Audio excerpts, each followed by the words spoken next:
Pusat Kajian Anti Korupsi Pukat UGM meminta KPK menginvestigasi dugaan penerimaan gratifikasi terkait jet pribadi putra Presiden Jokowi Kaisang Pangarep dan istrinya Erina Gudono. Pukat UGM mendesak KPK menginvestigasi ihwal perjalanan Kaisang dan Erina, pemilik jet, serta memastikan apakah jet pribadi itu pesawat sewaan atau pemberian fasilitas secara cuma-cuma. Menurut peneliti Pukat UGM Zainur Rohman, Kaisang bisa diperiksa meski bukan penyelenggara negara. Alasannya, penyelenggara negara bisa menerima gratifikasi melalui keluarganya. Penting bagi KPK untuk melakukan investigasi mengenai dugaan penerimaan gratifikasi yang diterima oleh Kaisang gitu ya. Nah, yang menjadi pertanyaan banyak pihak kan Kaisang ini bukan merupakan penyelenggara negara. Apakah mungkin seorang penyelenggara negara itu menerima gratifikasi? Jawabnya sangat mungkin. Kenapa? Karena Kaisang adalah putra seorang penyelenggara negara. Sudah menjadi modus umum, gratifikasi itu diterima bukan langsung oleh penyelenggara negaranya, tetapi oleh keluarga, famili, atau bahkan koleganya begitu. Putra bungsu Presiden Jokowi yang juga Ketua Umum PSI Kaisang Pangarep dilaporkan ke KPK oleh dosen UNJ Ubedillah Badrun. Ubed mempertanyakan asal-usul kekayaan Kaisang yang bergaya hidup mewah.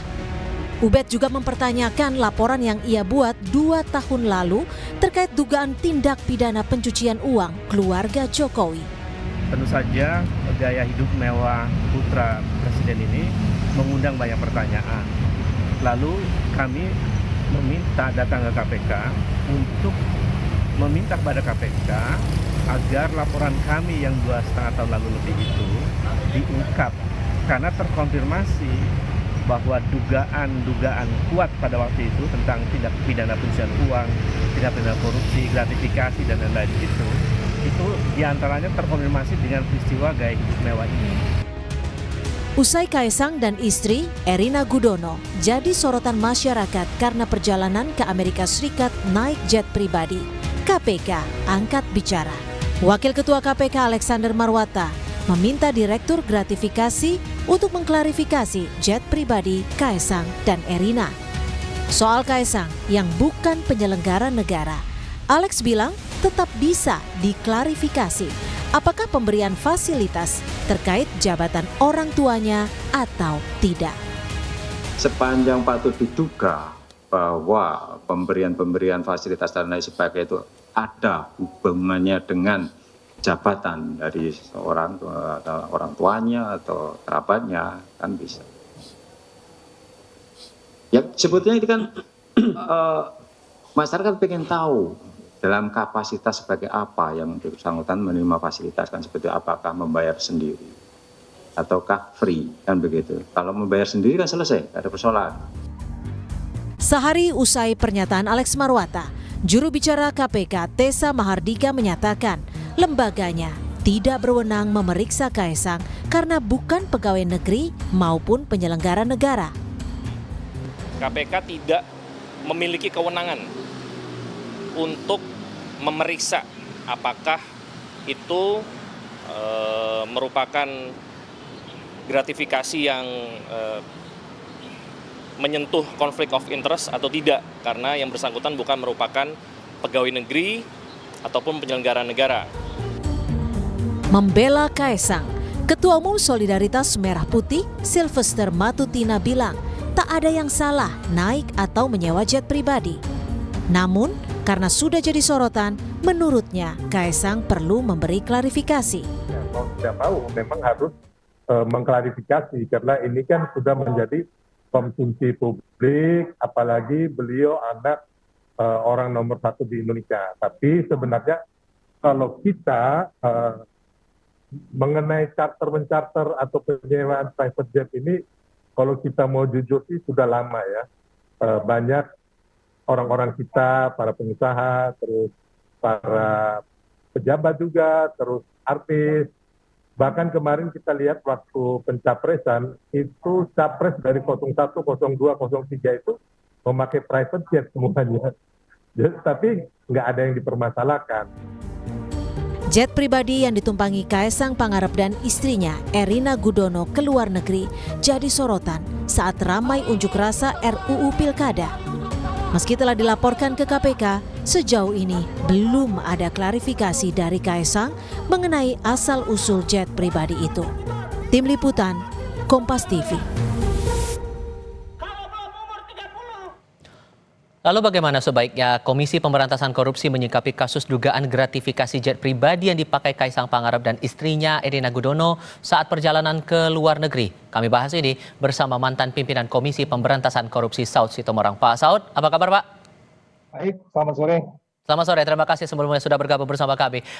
Jubir KPK bilang KPK tidak berwenang untuk memeriksa atau mengklarifikasi Kaesang. Tapi Pak Alex bilang bahwa Kaesang bisa saja diklarifikasi.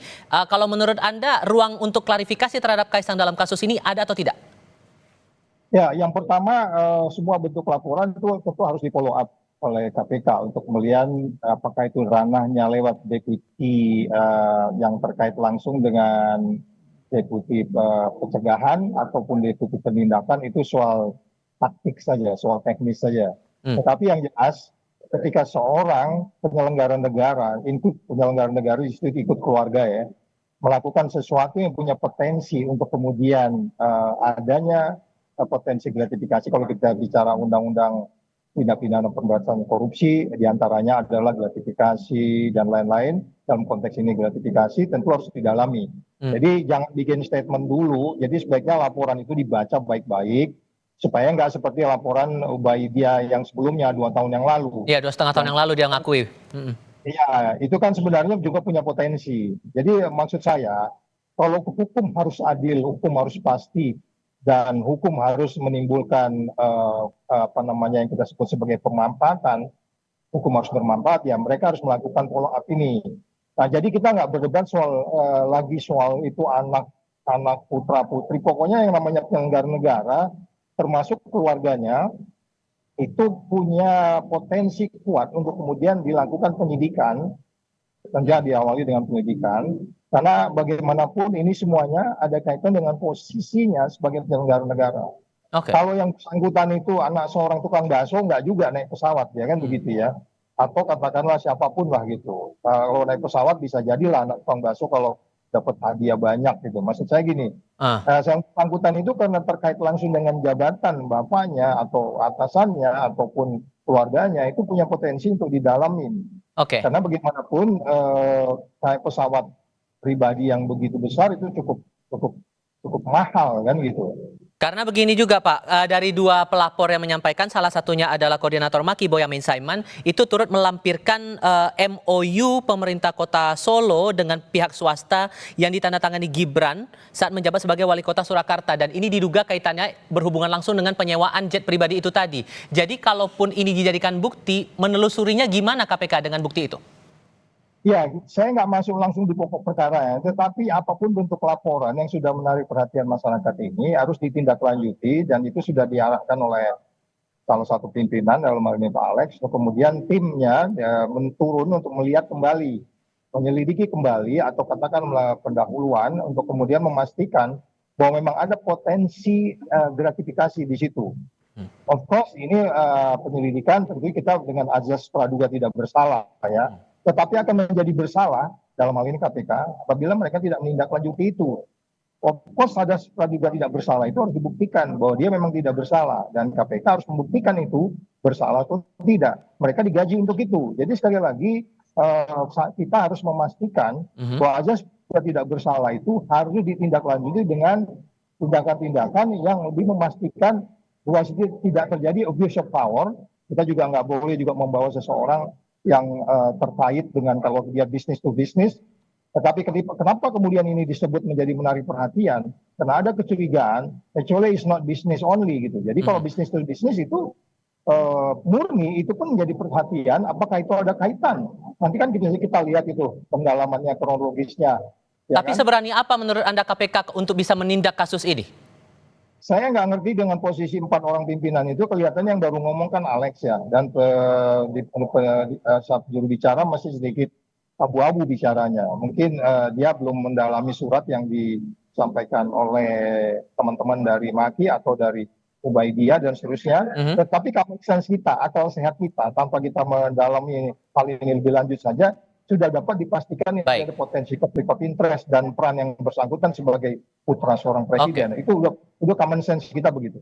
Oke, Pak Saud Situmorang, terima kasih banyak sudah berbagi perspektif bersama kami. Sehat selalu ya Pak, selamat sore. Ya, selamat sore.